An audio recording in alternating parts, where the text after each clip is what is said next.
flowers as well here. And this one is known as peppergrass. And if you want to know why it tastes, it's called peppergrass. This is a good name for it. Just pick one of these seeds and taste it. It's peppery.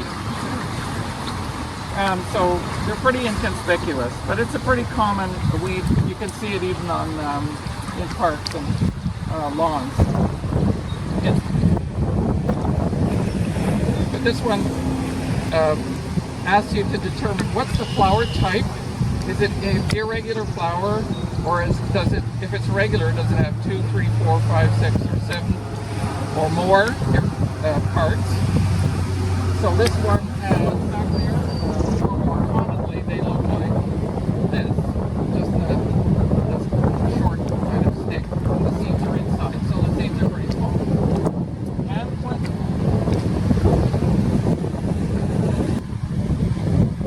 You recognize if you've seen a birch cone, they look like that, but they disintegrate before the winter.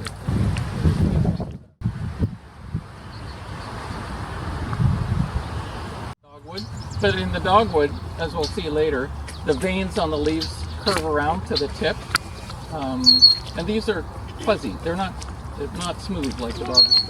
And the ones we have seem to be much bigger.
Swallows are not endangered, but there's a big concern as their supply of food, insects, is in decline. One thing that humans have contributed to the decline is taking away the places that they nest. There are not as many older, mature trees where they typically nest.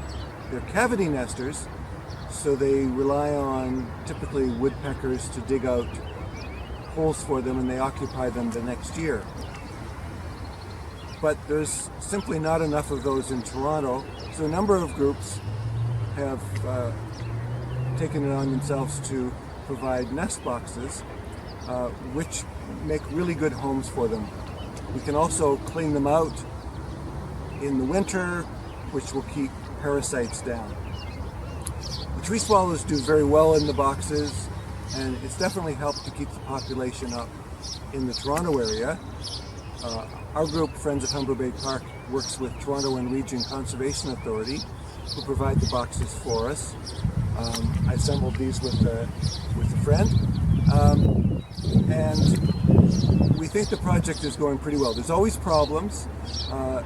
There's been some vandalism on these boxes, and house sparrows also will take over the boxes. Perhaps people are feeding a little bit too much of that invasive species that is so comfortable in our city. But basically, the project is doing a good job to provide a home for these creatures just during the nesting period in May and June.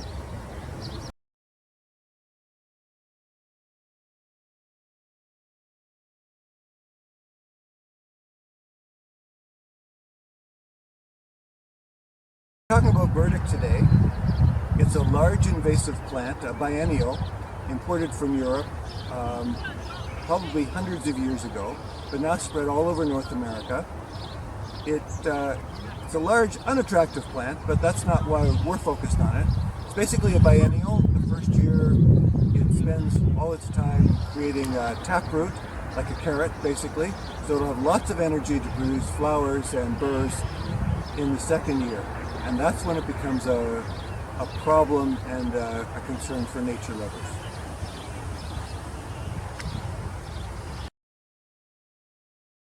This is the heart of the problem with burdock. It forms these burrs. These are just beginning, and they're not too bad, but as they mature, they will be just like Velcro. This is the plant that was the model for Velcro, and if a little bird, like a kinglet, some warblers and vireos land on this, they will get stuck to the little Velcro burrs and be fixed here permanently. They won't be able to get off and they'll die. That's the main reason that we're attacking this particular invasive species in Humber Bay Park.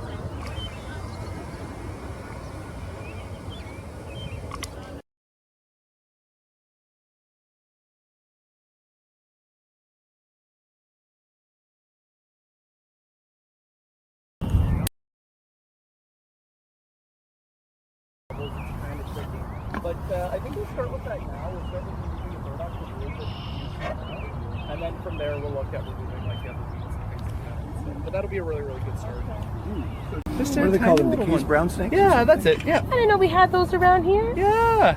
Beautiful. Oh, look at that. Just posing and everything. Okay. Yeah, we had a nice fat garter snake that was here earlier too, just kind of sunning itself, just relaxing. You guys got it? Out. Yeah. Yeah, thank you. I was thinking like,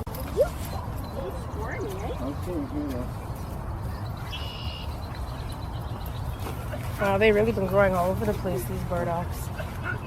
There's a snail. I never saw it, what it looked like before, actually. Want to hold it? If they spread a big scarf over it all to kill it? No. Oh, really? Yeah, so I think it was actually all there. It grows very deep. I've never been a snake holder myself. We've seen quite a few in Hyde Park at the past couple of weeks. There we go. Well, I find I have to watch. I bicycle, so I have to watch on the paths in the park. Yeah.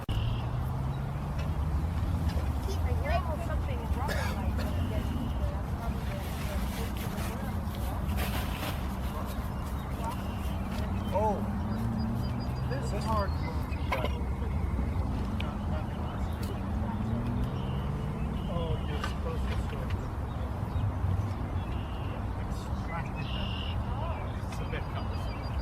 Need your friends at PRC. Yes, for sure. Yeah. You guys are heroes, man. All right, you can see. Do I get a medal? Well, I know there's no taking it easy. Not till later. Look at this.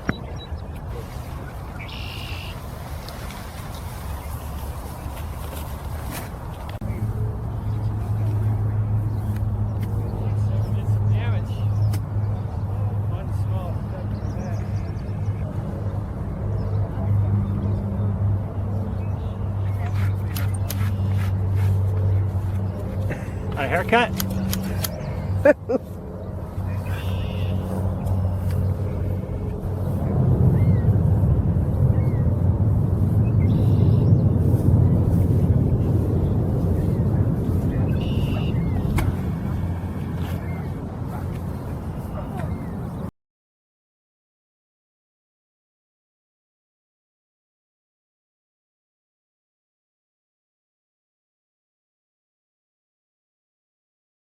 Today we're in a field that was heavily populated with burdock plants, way beyond what volunteers could expect to remove, as we are in other parts of Humber Bay Park. So we got the cooperation of Toronto and Region Conservation Authority, who's a great partner in nature projects in general, and very good at planting.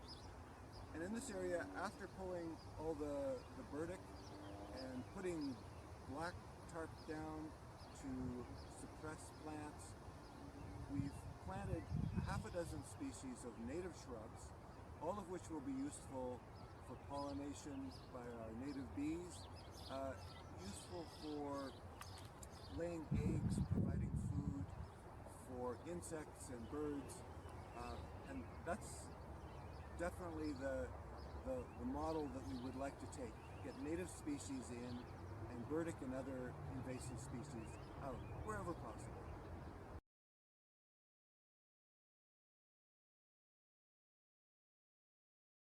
Hello, I'm Verena Unger. I'm a member of the Friends of Humber Bay Park, and I want to talk to you about two things today. The first is an invasive plant that we have in our park that's in fact taking over much too much of Ontario, and the other is very pollutant plastic.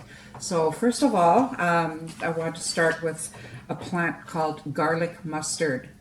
It's a biennial plant. It was brought over by the settlers in the 1800s because it was used as a pot herb. It's not killing, it's crowding out, outshading the plants around it because it's a fungicide, so it kills the mycelium that has a relationship with the trees and the other plants around it, for providing nutrients and water to the roots. Garlic mustard doesn't need any of that. It's the animals don't feed off it. It can live in low light and high light, and it's quite powerful. A biennial herb, and in the first year what you see is just a nice little rosette, and it over the winter time under the snow it concentrates on growing a strong root system. In the second year you'll get a nice bushy lush looking plant, which is at the time when it is edible, and you crush the leaves and it's a very strong garlic smell, and in fact it's supposed to make a very good pesto. It also is high in vitamins A and C, so you can understand why the settlers would bring it. In the second year, it becomes a shapeshifter because it goes from this nice bushy plant to a 1.3 meter tall plant that doesn't look anything like what it started out in the spring. And it shoots black little seeds, out 1,500 seeds a plant. The seed is so amazing that after 30 years in the soil, it's still able to sprout. So good luck for us trying to manage it. I want to leave with you the invasive species hotline number, which is 1-800-563-7711.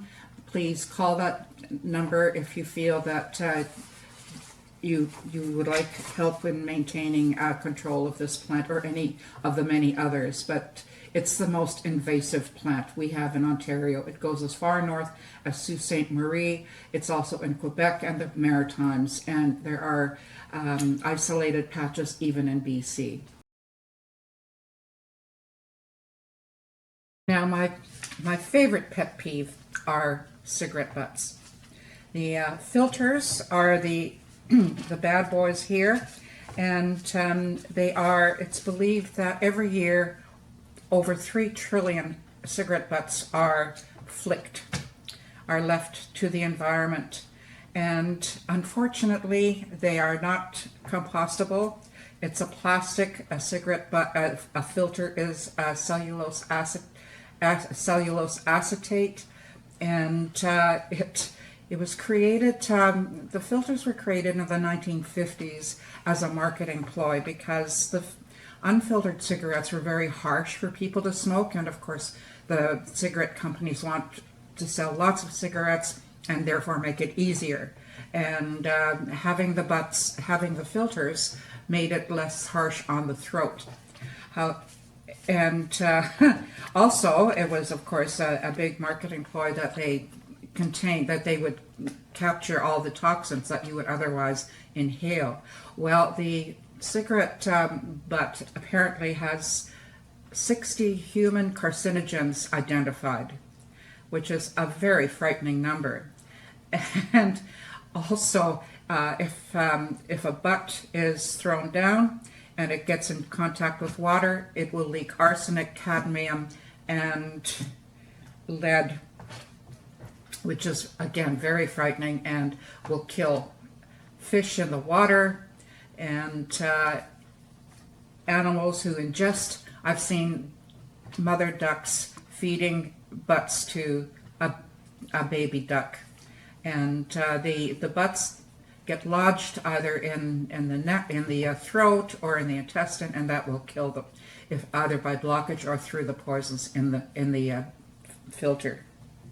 They are one of the top 5 litter items next to plastic bags, food wrappers, caps and lids, and cutlery and fish and dishes. But the good news is that there are cities, we do have cities in Canada here who are trying very hard to reduce the fire hazards and improve the health of people and animals by banning smoking in parks at beaches. In the cities of Vancouver, Edmonton, Ottawa, and Peterborough are leading the way at this point in time. So there you have it. And so we're off to a small start, and I know that there's so much more we can do, and I hope that everybody will do their bit and pick up especially the cigarette butts in the park. Thank you.